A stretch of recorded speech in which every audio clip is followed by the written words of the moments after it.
Hello everybody. Today I'm going to review the Yumi Super, one of the new phones that came out of Yumi, a Chinese manufacturer.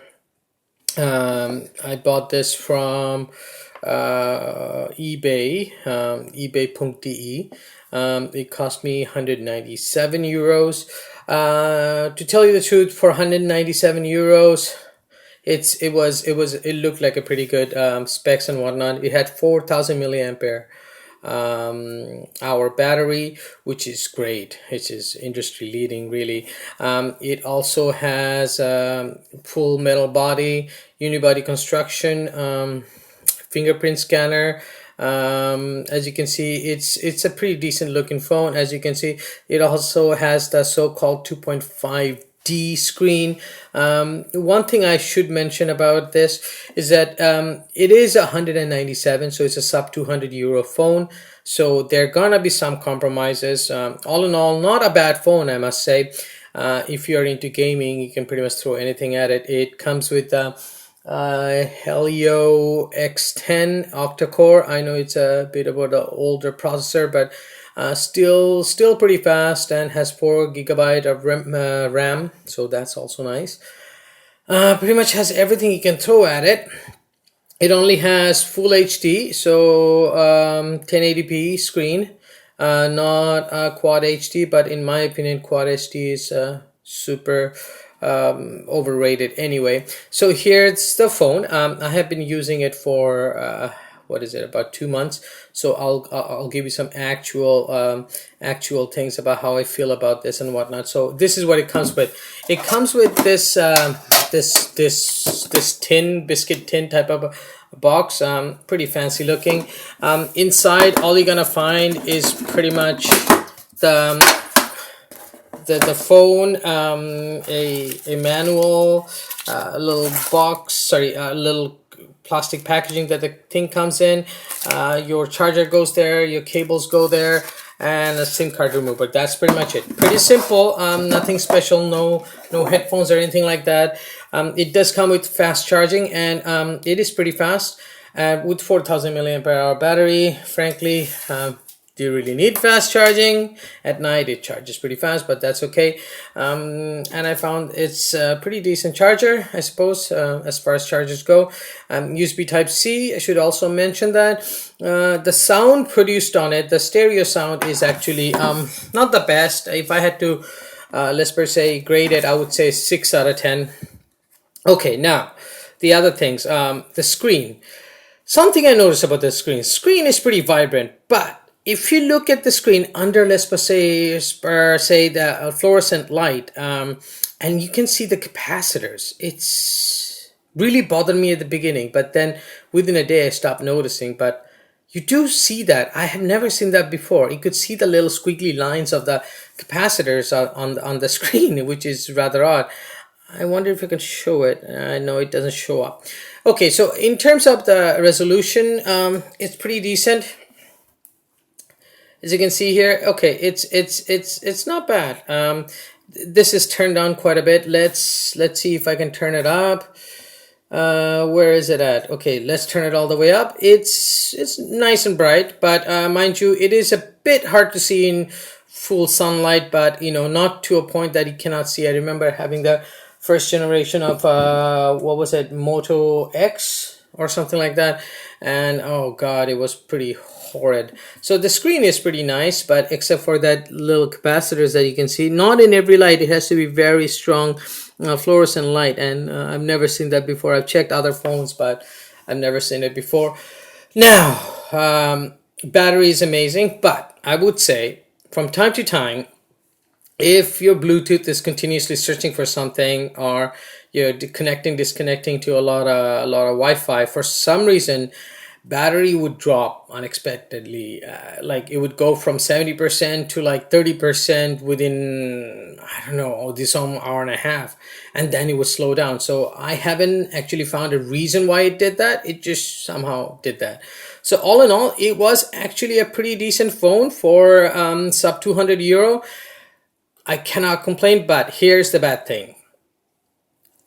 If you at all depend on using the Bluetooth on this, just beware.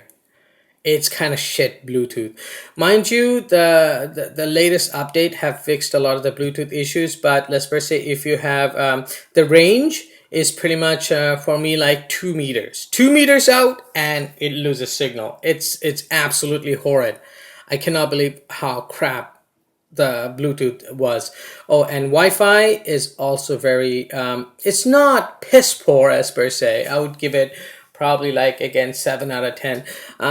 If I were to go in my basement or my cellar and all of a sudden it would stop getting any of the signals, even though it says still 2 bars remaining on Wi-Fi, it just take forever to receive something. So I'm guessing it could be some sort of a software issue that can be fixed. They haven't done it yet. But mind you, I think people are working on XDA to get a lot of custom ROMs for this. The screen is pretty nice, as you can see. The bezels around it is pretty tiny, and the sides of the phone is pretty smooth. Now, the most horrid thing about this phone, without a question, is the camera. So if your camera is the issue for you, forget it. It doesn't even take good picture on high light, like in sunlight. I don't know why. They used a pretty good sensor, but it just doesn't work. I was so disappointed. Anyway, but forget about low light. It's not going to happen. I usually use cam scanner, as you can see here, to scan a lot of documents and stuff with my camera. And you know what? Any other phone, I haven't had very much trouble. But this one, it doesn't matter what I do. It's barely readable with text in full daylight. So that's one of the things. And another thing is GPS. I'm hoping this is definitely a hardware, not a hardware issue, hopefully a software issue, but this is what the GPS does, okay? If you're inside the car and it's not actually under your windscreen where you can pretty much have visual connection between the satellite and the phone, it's gonna lose the signal. I know. This is 2016, but this is the case. Again, why? I just don't understand why. Okay, besides that, so if you're in for a nice phone with a decent amount of power and a huge battery and a decent Wi-Fi, and you can only spend €200, get this. It's a pretty decent phone. Pretty fast, runs everything. Tried running Snapchat on it, and it works perfectly with all the augmented reality stuff, because that seems to be nowadays the limiting factor for a lot of phones, because they cannot do, because my wife does a lot of Snapchat, and on her old phone, the P9 Lite, she couldn't even run the augmented reality, some of the ones that had more movements and whatnot. So this one could handle it. Because the RAM was big enough. I think it's mostly a RAM problem because it uses so much RAM. But this one ran it well. Audio quality wise, again, if you're using Bluetooth headset, try to have it in your pocket.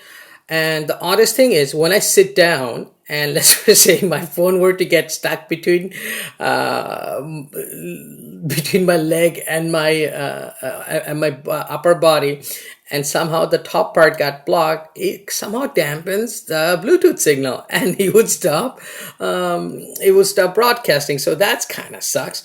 And I had a lot of problem with this phone connecting with my Android, where it was seriously, it was horrid. But besides that, I think it's a pretty decent phone. Everything else works pretty well. And I also did get this case with it. It's made by Yumi. It's actually a pretty decent case, and I think it was like €5, €6, something like that. It was a pretty decent one. I always had it on, so it protected it pretty well. The phone is all metal all around. There is two-tone metal, as you can see. Oh, I should show you how fast it unlocks with the. So here I'm gonna say now. Now when I put my fingers on the scanner now. Oh, see, it didn't. See, it takes a little longer, but it still works almost every time. Okay, let's try it again. It works. It takes about a second. I also have a Zoop Z2 which I've recently got. That one does it seriously under half a second. But this one, you can see I put it on. There's a bit of a break. So now, and there's a break. Now, and there's a break. Okay, so it does do that. Besides that, the front camera is actually not so bad. The front camera is actually a better quality than the other camera. Now I'm just going to take a bunch of picture. As you can see in my office here, it's pretty bad lighting. So, but I'm going to try to take a picture there. Okay, let's try to take a picture of this thing. Okay, it's fast and it's working pretty decently. Let's see the quality.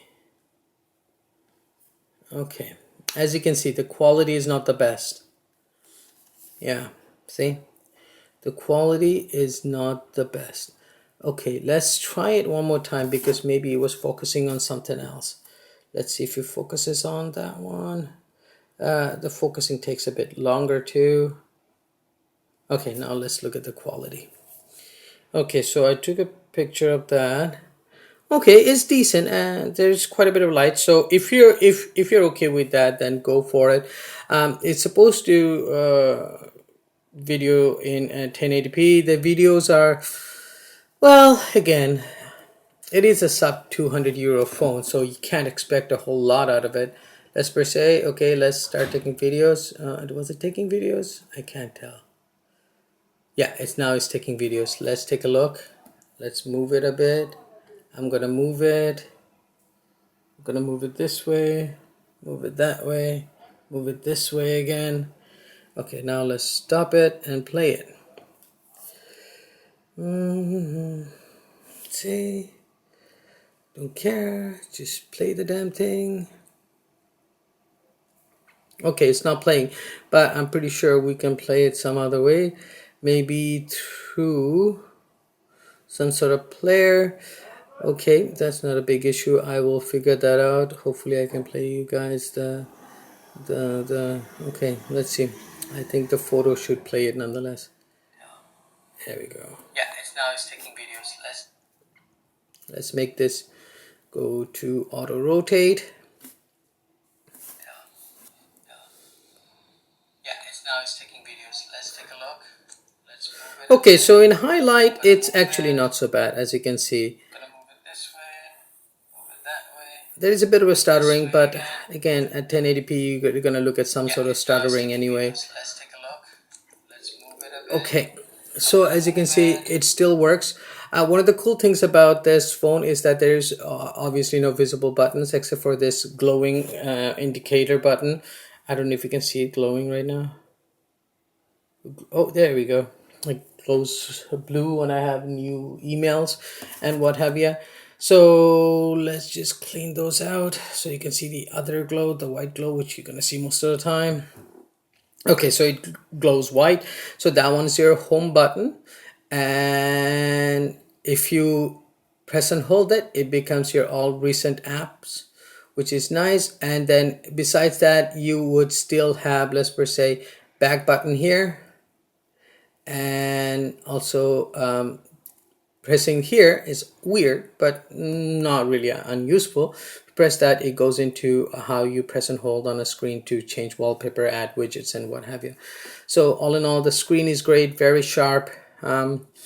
So to sum up the entire thing, I would say battery, very good. Screen, 8 out of 10. Wi-Fi, 7 out of 10.